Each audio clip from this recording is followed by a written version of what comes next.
جب تک آپ اور میں اپنے طور طریقے نہیں بدلیں گے، جب تک ووٹ واشنگٹن سے ہوگا، پاکستان سے نہیں۔ آپ کو لگتا ہے پاکستان میں کبھی الیکشن ہوئے ہیں؟ ہمیشہ سلیکشن ہوا ہے۔ آپ پھر بھی جا رہے ہیں الیکشن میں حصہ لینے۔ میں کبھی نہیں کہتا چینج چاہیے مجھے، کیونکہ شریعت اور قرآن میں چینج نہیں ہو سکتا۔ جو شریعت ہے اور قرآن ہے اس میں کبھی چینجنگ نہیں ہوتی، اور میں کبھی نہیں کہتا کہ مجھے چینج چاہیے۔ مجھے وہ چاہیے جو میرے آئین میں لکھا ہے، جسے یہ اسمبلی کے اندر بیٹھے ہوئے لوگ اسمبلی نو نو نو نو نو بالکل نہیں۔ اس آئین کو پڑھیں، کیونکہ آسما جہانگیر نے اس آئین کو اپنا بنایا ہوا ہے، صفدر عباسی نے اس آئین کو اپنا بنایا ہوا ہے، پر دستور پاکستان کا آرٹیکل نمبر 1 یہ کہتا ہے کہ یہ سلطنت خداداد پاکستان ہے، مطلب یہ اللہ کی زمین ہے۔ اگر میرا گھر ہے تو میرا قانون چلے گا۔ آپ نے مطالعہ پاکستان کی 9th کلاس کی کتاب پڑھی ہوگی جس کے اندر 14 نکات قائد اعظم کے ہیں، پر آپ آئین پاکستان پڑھنا بھول گئے جو منشور قرآن سے ہے۔ شاید نہیں پڑھا ہوگا آپ نے، اگر پڑھا ہوگا تو آسما جہانگیر آپ کو اس کے اندر سے کچھ اصل نکال کے دے دیں گی، آپ کہو گے وہ صحیح ہے۔ طاہر الپادری صاحب کچھ نکال کے دے دیں گے، آپ کہو گے وہ صحیح ہے، لیکن اصل میں صحیح جو ہے وہ ہے قرآن اور شریعت۔ اس میں چینج نہیں ہوتا، جو میں چینج کبھی نہیں مانگتا۔ ووٹ میں بتاؤں کیا ہے؟ ووٹ کیا ہے؟ ووٹ کیا ہے؟ ووٹ نے تو فرعون کو بھی چنا تھا، ووٹ نے تو ہٹلر کو بھی چنا تھا، پر میرے نبی کو کسی ووٹ نے نہیں چنا، علی کو کسی ووٹ نے نہیں چنا، عمر کو کسی ووٹ نے نہیں چنا، صدیق کو نہیں چنا، عثمان کو نہیں چنا۔ تو پھر آپ اور میں کیسے ہو سکتے کہ اس ملک کا قانون ووٹ پہ ہو، وہ بھی 5 اور 6 سے؟ میرے نبی نے یہ نہیں بولا کسی معصوم کو مت مارو، لیکن میرے نبی نے کہا اگر تمہارے کعبے پہ کوئی حملہ کرے تو اس کو جواب دو۔ اقصیٰ کے اندر نماز پڑھنا ہے مجھے، تمہارا قانون مجھے پڑھنے دے گا؟ میرا قبلہ اول ہے، یہودیوں نے اس میں گھوڑے باندھے ہوئے ہیں، تو پھر میں کیا کروں؟ اگر لال مسجد کے اندر مشرف حملہ کرے گا تو میں کیا کروں؟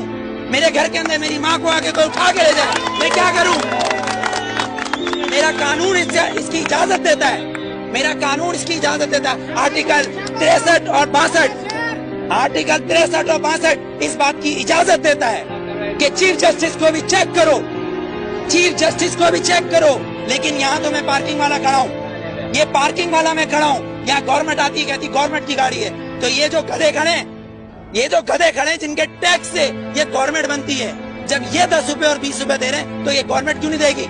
یہاں تو یہ قانون ہے، 3 قانون، آرمی کا ایک، گورنمنٹ کا ایک، اور ایک مجھ جیسے اور ہم جیسے گدھوں کا الگ۔ کیونکہ ہم حبیب جالب کے بقول ہم 18 کروڑ گدھے ہیں، ہم 18 کروڑ گدھے ہیں۔ اگر صوفی محمد سواد کے یہ کہیں کہ میں دستور کو نہیں مانتا، آئین کو نہیں مانتا، تو وہ کافر، اس کو گرفتار کر لو، نظر بند کر دو، ٹھیک ہے، اس کو بند کر دو۔ اگر کوئی سیاستدان کہے کہ میں اس دستور کو نہیں مانتا تو وہ الیکشن کا حقدار۔ آپ کو کتنا لون معاف کیا، مجھے کتنا لون معاف کیا، پر ہمارے سیاستدانوں کو اربوں روپیہ معاف۔ بلاول زرداری صاحب کا 30 ارب روپے کا محل رائے میں بن رہا ہے، وہ بھی کس سے لیا ہے؟ ملک ریاض سے، Malik Riaz. No you are not corrupt, I am not corrupt, Malik Riaz is a corrupt, ایک کرپٹ مین ہمارے پریزیڈنٹ کو پیسہ دے رہا ہے اور کہہ رہا ہے رائے میں محل بناؤ، اس لیے کہ نواز شریف کا محل ادھر ہے۔ کیوں ٹھٹا میں بناؤ نا، لاڑکانہ میں بناؤ، ادھر غریب لوگ مر رہے ہیں۔ سیلاب آیا سندھ میں تو تم سوئٹزرلینڈ گھوم رہے تھے، ہاں؟ تم کس پاکستان کی بات کرتے ہو؟ پاکستان کا مطلب کیا ہے؟ پاکستان، فارسی میں استان کو کہتے ہیں شہر، اور پاک ہے پہلا کلمہ طیب مانے پاک، اور طیبہ کا مطلب مدینہ ثانی ہے۔ یہ سن لے یہ یہودی حکمران جن کی ڈورے صرف واشنگٹن اور نیو یارک سے چلتی ہے، لندن سے ہلتی ہے، کسی کی پشاور، کوئٹہ، پنڈی یا کراچی سے ڈورے نہیں ہلتی، ان کی امریکہ سے ڈورے ہلتی ہے۔ جس دن ان کی کعبے سے ڈورے ہلیں گی اس دن ووٹ دوں گا، ورنہ بائیکاٹ۔